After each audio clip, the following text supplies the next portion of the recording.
Here's why I bought the entry-level full-frame Canon R8 for professional photography and videography, and why I've decided to sell it.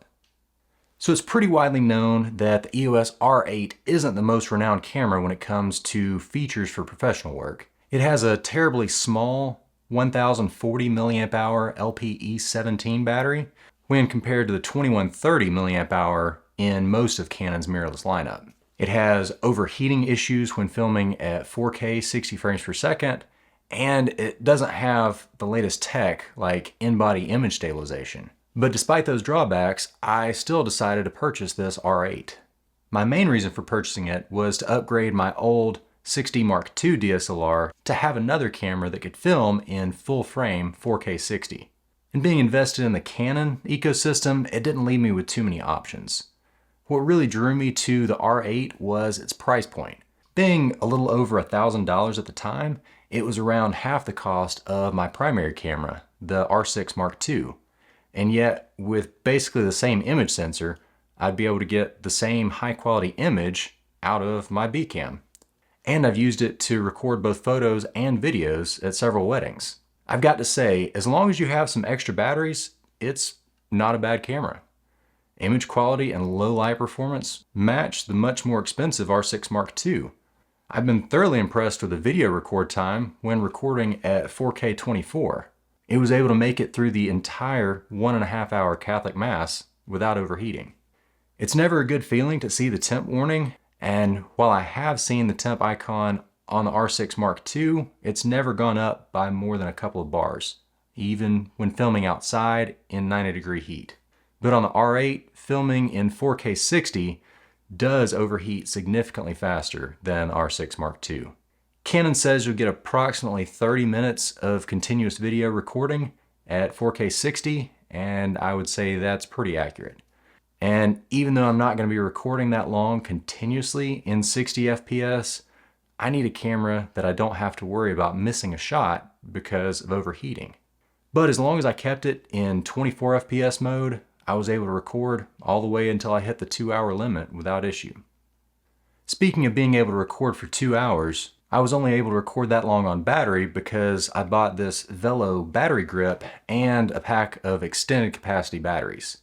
I'll include some links to these in the description below. Because this camera doesn't have an OEM battery grip option, it does put up a battery communication error message when you power it on when using the grip with 2 batteries installed. Clicking through this warning, it makes it where you can still use the camera, but you have no idea how much battery capacity is left. Running on the included LPE17, the camera will only give you about an hour of video record time.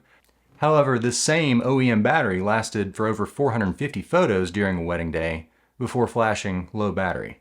That was with auto dim enabled and turning the camera off whenever it wasn't being used. In my opinion, some of the other drawbacks of how Canon was able to push out this camera for such a low price point are pretty easy to work around. There's only one SD card slot, which if you're practicing good digital storage habits of buying quality SD cards, not deleting individual files in camera, and formatting your cards in camera before sessions, you shouldn't have any issues. However, the card slot is a bit awkwardly placed on the bottom, and that makes it impossible to remove the card when the battery grip is installed. There's also a lack of in-body image stabilization, so depending on what you're using it for, you may wish it had IBIS, or you may be glad it doesn't have it.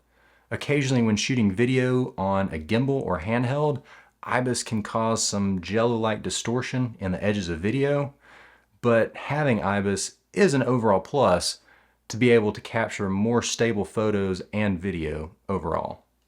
So in conclusion, this camera did exactly what I bought it to do. It allowed me to have a full frame photo and video camera that was capable of shooting in 4K 60 FPS. I never had any issues in the several weddings that I shot with it. However, I have decided to sell it to upgrade my B cam to another R6 Mark II. I need something that's reliable enough for me not to worry about it overheating when shooting video at any frame rate. Second, I didn't anticipate how much of a hassle it is to carry around and charge 2 different battery types Lastly, there's something to be said for having consistency when shooting with multiple cameras. The R8 button layout is totally different from what I'm used to, so having two of the same body will make me a much more proficient photographer. That being said, if you're just getting into photography or videography, the R8 is a solid choice. It's a huge improvement over its predecessor, the EOS RP, and I wouldn't hesitate to recommend it to anyone looking for a relatively low-cost interchangeable lens camera. Pair the R8 with the RF 35mm lens, and you have an excellent setup to get started capturing professional photos and video. I hope this video was able to help you. Let me know in the comments below what you think of the R8, or if you have any questions about it. And don't forget to like the video and subscribe to the channel if you haven't already.